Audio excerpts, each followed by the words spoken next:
मैं हाजिर हूँ क्रिकेट अपडेट्स के उम्र में दोबारा आप लोगों के साथ। आज फिर हाजिर हूँ मैं टॉप 4 अपडेट्स के साथ।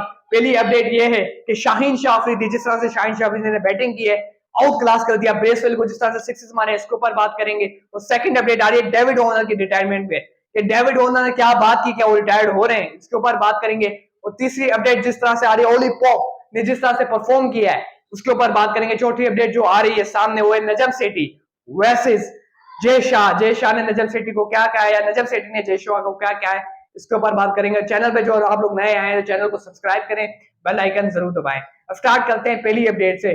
चलो शाहीन शाह अफरीदी पे पहले बात कर लेते हैं। शाहीन शाह अफरीदी, जिस तरह से शाहीन ने बैटिंग की है, शाहीन शाह अफरीदी का कल मैच था, यॉर्कशायर की तरफ से शाहीन शाह अफरीदी खेल रहे थे, यॉर्कशायर आउट क्लास की तरफ से खेल रहे थे, और जिस तरह से ब्रेसवाल को उन्होंने आड़े हाथों लिया, ब्रेसवाल बॉलिंग पे आया तो पहली बॉल पे स्ट्रेट सिक्स मारा सामने, फिर स्वीप किया। उसके बाद जिस तरह से वो पैडल स्कूप मारते हुए मैंने शाहीन शाह अफरीदी को पहली बार देखा गया। शाहीन लंबे कद के हैं, लेकिन जिस तरह से उन्होंने पैडल स्कूप करके स्वीप करके छक्का मारा, लेग साइड पे आउट क्लास कर दिया ब्रेसवेल को। जबरदस्त बैटिंग करते हैं यार शाहीन, जैसे ऑलराउंडर बन रहे हैं। लेकिन मैं बार बार कहता हूँ शाहीन बैटिंग अच्छी कर रहे हैं, लेकिन शाहीन को चाहिए वर्ल्ड कप का साल है, बॉलिंग पे भी फोकस करें। लेकिन बार बार मैं कह रहा हूँ शाहिद अफरीदी का एक रिकॉर्ड आया है, शाहिद अफरीदी ने 4 सिक्सेस मारे थे ओवर में, और शाहीन शाह अफरीदी ने वो रिकॉर्ड बराबर कर दिया है। 4 छक्के मार के ब्रेसवेल को उन्होंने 4 छक्के जो मारे हैं, मतलब यही मैं कहना चाहूंगा दमाद ने सुसर का रिकॉर्ड बराबर कर दिया है। जिस तरह से उन्होंने 4 सिक्सेस मारे हैं, जबरदस्त यार। लेकिन मैं बार बार यही कहना चाहता हूँ कि शाहीन शाह अफरीदी बॉलिंग पे फोकस करें। यकीनन आप लोग भी देखेंगे शाहीन शाह अफरीदी उस तरह से बॉलिंग में नहीं कर पा रहे काउंटी के अंदर, जिस तरह से बैटिंग के अंदर वो कर रहे हैं। बैटिंग में तो आगे वो सिक्सेस मार देते हैं, लेकिन बॉलिंग में वो 4 ओवर्स में 50 खा रहे हैं, 4 ओवर्स में 52 रन खा रहे हैं। उनकी बॉलिंग पे उनको वापस करना पड़ेगा, उनकी बॉलिंग पे उन्हें वापस ध्यान देना पड़ेगा। जिस तरह से हमें शाहीन की बॉलिंग चाहिए वर्ल्ड कप के अंदर, जिस तरह से शाहीन पहले ओवर्स में आके विकेट्स लेते थे, हमें वो चाहिए, ना कि हमें शाहीन की बैटिंग चाहिए। स्टार्ट करता हूं मैं सेकंड अपडेट पे जाता हूं। डेविड वार्नर की उससे खबरें आ रही है। डेविड वार्नर प्रेस कॉन्फ्रेंस में गए थे और डेविड वार्नर से सवाल हुआ कि आपने अपने कैरियर में क्या क्या हासिल किया है। तो डेविड वार्नर ने अपने कैरियर में हासिल करने के बावजूद उन्होंने एक बात सामने दूसरी कोई और बात कर दी। डेविड वार्नर ने उन्होंने ये बोला कि ये मेरे कैरियर का आखिरी वक्त चल रहा है और ये मैं अब रिटायरमेंट का मैंने सोच लिया। उन्होंने ये नहीं कहा कि मैं रिटायरमेंट लूंगा, बार बार मैं अपने प्लेटफॉर्म पे यही कह रहा हूं कि उन्होंने ये नहीं कहा कि मैं रिटायरमेंट लूंगा, उन्होंने ये कहा है कि मैं रिटायरमेंट आने वाले वक्त में ले लूंगा। उन्होंने ये नहीं कहा कि मैं रिटायरमेंट अब से ले रहा हूं। उन्होंने बोला कि अभी जो समर खेला जाएगा, जो टेस्ट मैचेस है, वर्ल्ड टेस्ट चैंपियनशिप का फाइनल है, उसके ऊपर उन्होंने बात की। उन्होंने एक और बात की कि भाई एशियंस के जो 4 मैचेस होंगे उसको मैं अपनी फिटनेस में देखूंगा। अगर मैं 4 मैचेस एशियंस के खेल जाता हूं तो उसके बाद इस समर, ये जो समर है टेस्ट क्रिकेट का, इसके बाद मैं खेलने के बाद मैं अलविदा कह जाऊंगा टेस्ट क्रिकेट को। उन्होंने ये कहा कि अभी भी 2-3 महीने मेरे पास है, मैं अपनी फिटनेस पे देखूंगा। मैं वर्ल्ड टेस्ट चैंपियनशिप का फाइनल मेरे दिमाग के अंदर है कि वर्ल्ड टेस्ट चैंपियनशिप का जो फाइनल है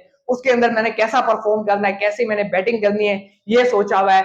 जिस तरह से डेविड वार्नर का मैं भी फैन हूं, यकीनन आप लोग भी फैन होंगे। जिस तरह से डेविड वार्नर अपने कैरियर में बहुत सी चीजें आई हैं, डेविड वार्नर की मुश्किलात डेविड वार्नर के ऊपर आई, जैसे डेविड वार्नर ने बॉल को जो टेम्पर किया, बॉल टेम्परिंग की वजह से 2018 के अंदर वो बाहर हो गए थे। उसके बाद 2 साल डेविड वार्नर बैठे और 2 साल के बाद डेविड वार्नर ने वापसी की। क्या बात है डेविड वार्नर अपने कैरियर में। डेविड वार्नर बहुत बड़े बैट्समैन है। डेविड वार्नर की यकीन आप भी फैन हो गए, मैं भी फैन हूं।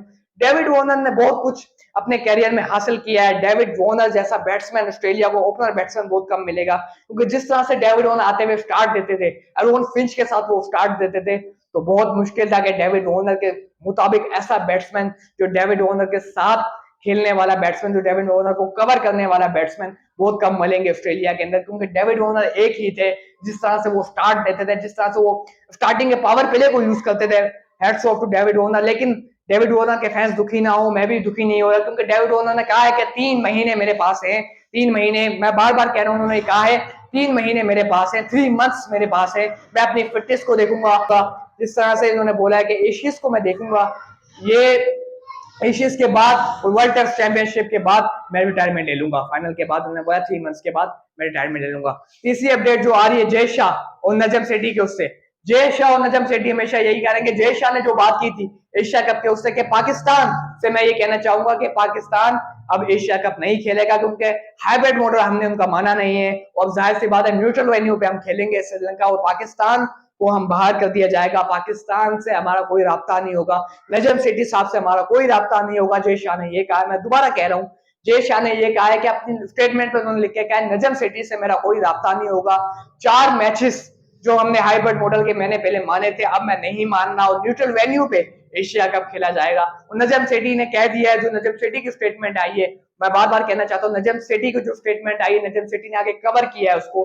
नजम सेठी ने बोला है कि देखिए एशिया कप का जो होना था वो हो गया, लेकिन अब मैं जो फैसला करूंगा हम वर्ल्ड कप के उससे फैसला करेंगे। शायद हम बॉयकॉट करें, क्योंकि हाइब्रिड मॉडल वर्ल्ड कप में तो हो ही नहीं सकता, क्योंकि 9 टीम्स अलग अलग को खेलना पड़ेगा। एक टीम के साथ 9 टीम्स अलग अलग खेलेंगी, तो हाइब्रिड मॉडल की तो बात ही बीच में नहीं आती, क्योंकि जाहिर सी बात है बॉयकॉट पे ही बात आएगी। नजम सेठी ने यही कहा है। और चौथी अपडेट, मैं पहले बाबर आजम की मैं आता हूँ चौथी अपडेट पे, लेकिन बाबर आजम कि उससे मैं कहना चाहता हूँ, जिस तरह से बाबर आजम और रिजवान अमेरिका घूमने, लोग सवाल कर रहे हैं कि बाबर आजम और कहाँ गए हैं रिजवान, बाबर और रिजवान अमेरिका गए हैं। वो समझ लें आप लोग हायर स्टडीज के लिए, पढ़ने के लिए गए हैं, क्योंकि जिस तरह से बाबर आजम की तस्वीरें वायरल हो रही है वहां पे, बाबर आजम पढ़ रहे हैं, समझ लें अपनी इंग्लिश को मेंटेन, जैसे शोएब अख्तर कह रहे हैं अपनी इंग्लिश को मेंटेन करने के लिए, या वो तबलीग भी दे रहे थे मोहम्मद रिजवान, बहुत अच्छी बात है मोहम्मद रिजवान वहां भी जाके अपने दीन को नहीं भूले, मोहम्मद रिजवान अपना काम इस्लामी काम वहां भी जाके कर रहे हैं, जबरदस्त, hats off to Mohammad Rizwan.